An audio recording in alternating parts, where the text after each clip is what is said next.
I'm Bob Grove, and I'm speaking with Chris King, Steve Melton, Karyn Strickler, Jim Turner, Winston Apple, and Howie Hawkins about the state of U.S. climate policy. So where does the U.S. go from here? You know, most climate scientists say we're out of time and that a dramatic, aggressive climate policy position is the only thing that will save us and the planet. In your opinion, where does the Biden administration need to take us? You know, what is your priority? Let's start with Chris. Okay, thank you. My priority is we need to do something positive, significant in an immediate fashion. And to me, that is dealing with coal. Coal is absolutely a really bad idea. From an engineering standpoint, it's the lowest efficiency system we have. From a public health standpoint, it's the biggest killer in the country. 8.7 million excess deaths in 2018 because of coal. And it's the easiest to do away with in a very, very expeditious fashion. I think it can be done away with both from an environmental and an economic positive sense.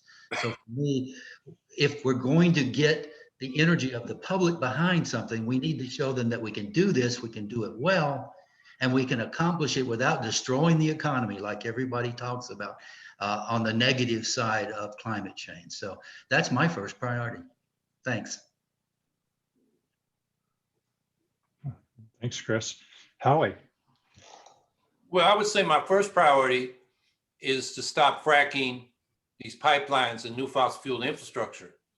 So we're not building and getting locked into burning, particularly natural gas, but also oil for decades more going forward.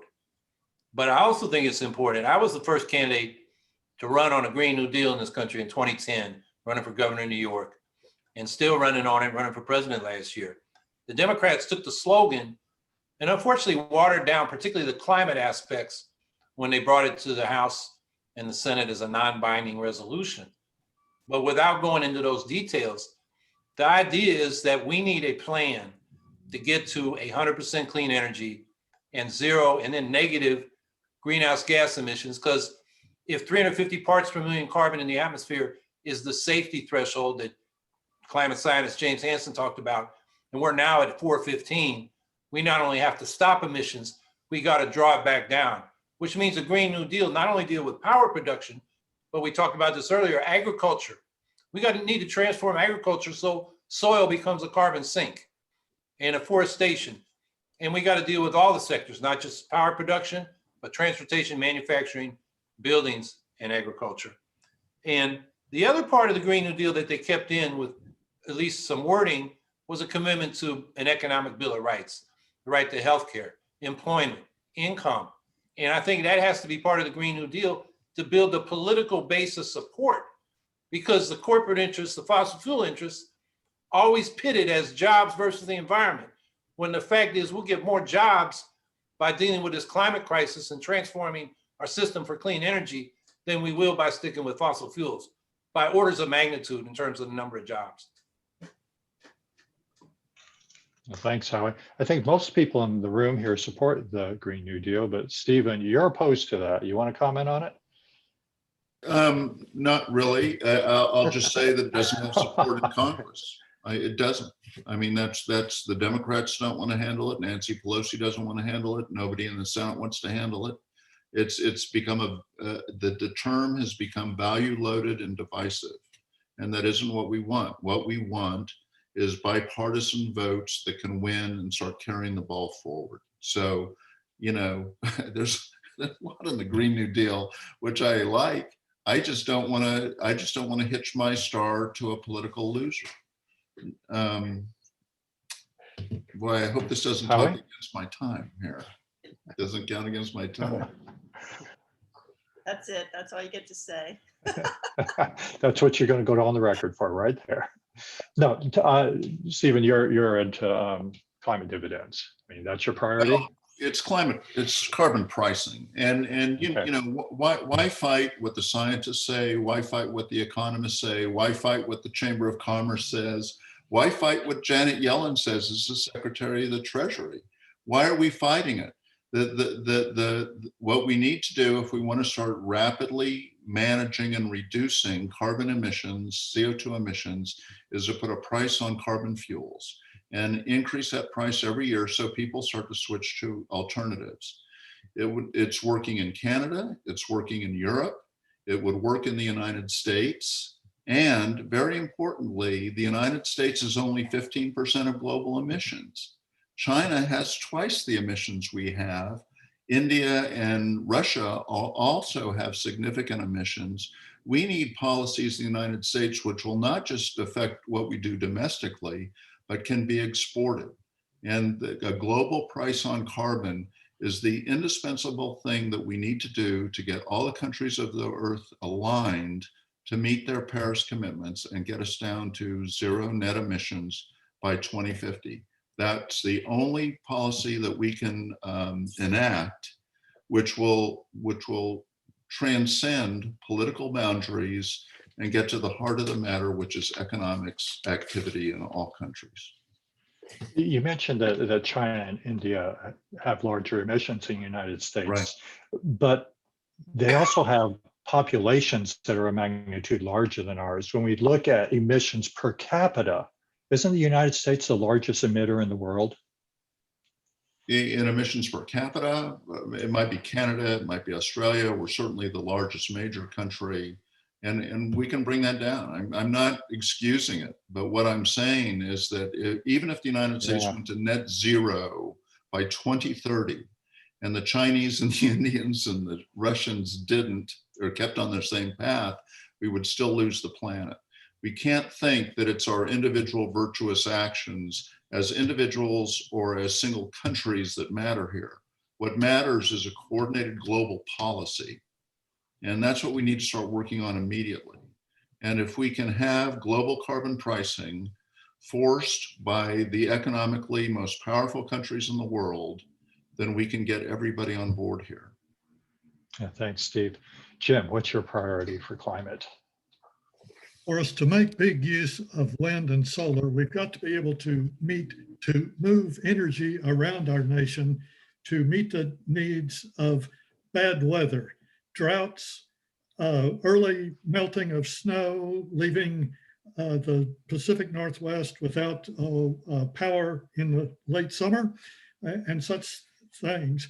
And we need a more activity by the Federal Energy Regulatory Commission, FERC, to direct the building of regional transmission lines to get power to the area that is needed.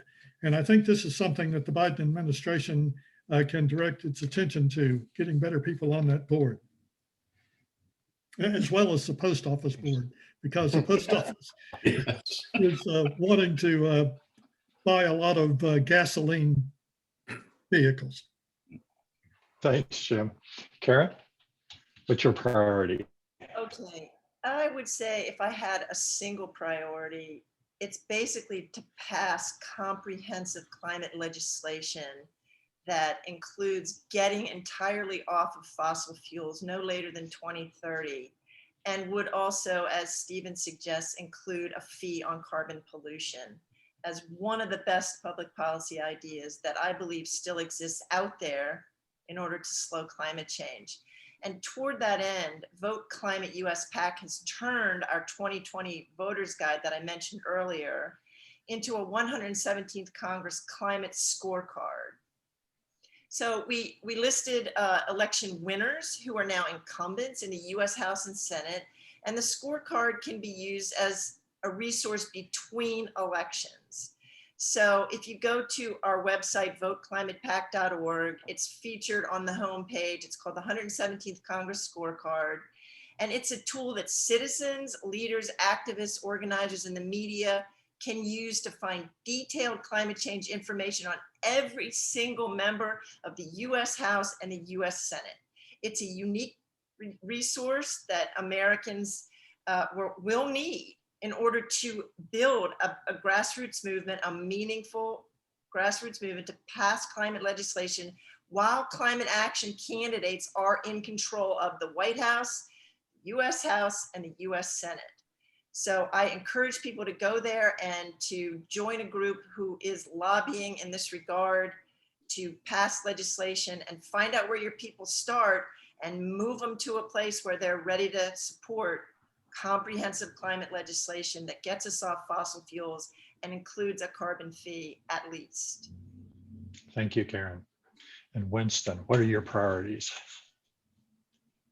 I have two priorities. One is for members of Congress to actually understand Keynesian economics, and the other would be jobs programs. John Maynard Keynes in 1936, in his general theory of employment, interest, and money, made a couple of points that are very important for our political leaders to understand. The first is that a sovereign nation with all of its debts denominated in its own currency can never go bankrupt. In terms of controlling for inflation, what you're really doing is putting money into and taking money out of the money supply through spending to put it in and through taxes or savings to get it out. The fact that we do not tax corporations or the wealthy at nearly the rates that we should has led to a situation where we have horrendous inflation right now, but most of us are totally unaffected by it. We have an oil painting by Leonardo da Vinci that sold for $454 million a few years ago. We have baseball cards, little pieces of cardboard with a picture of a baseball player on them, selling for millions of dollars. The second thing Keynes said was you should use that power to create money primarily to do one thing, and that was a federal job guarantee. And I think that jobs are the key here. Several of us have mentioned this today.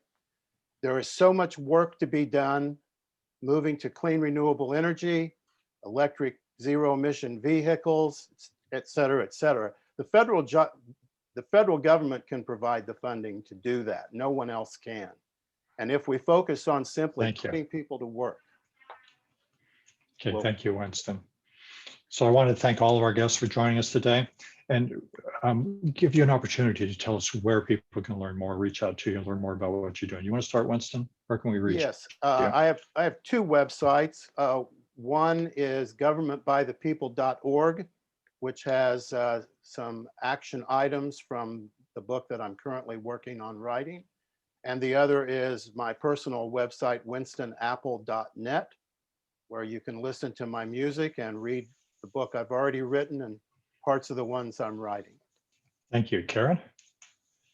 We are at voteclimatepac.org, voteclimatepac.org, and featured on the homepage is our 117th Congress Climate Scorecard. If you click on that and you go to the scorecard for every member of the US House and Senate in the nation, be sure to click on the little green plus button, because it's under that plus button where there is a plethora of information on everyone's position, on their leadership, on a fee on carbon, and on particular votes that they've taken. While we've never passed climate legislation,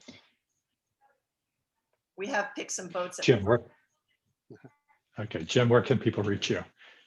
You can direct inquiries to going to the sierraclub.org/Missouri, and there you can find email addresses.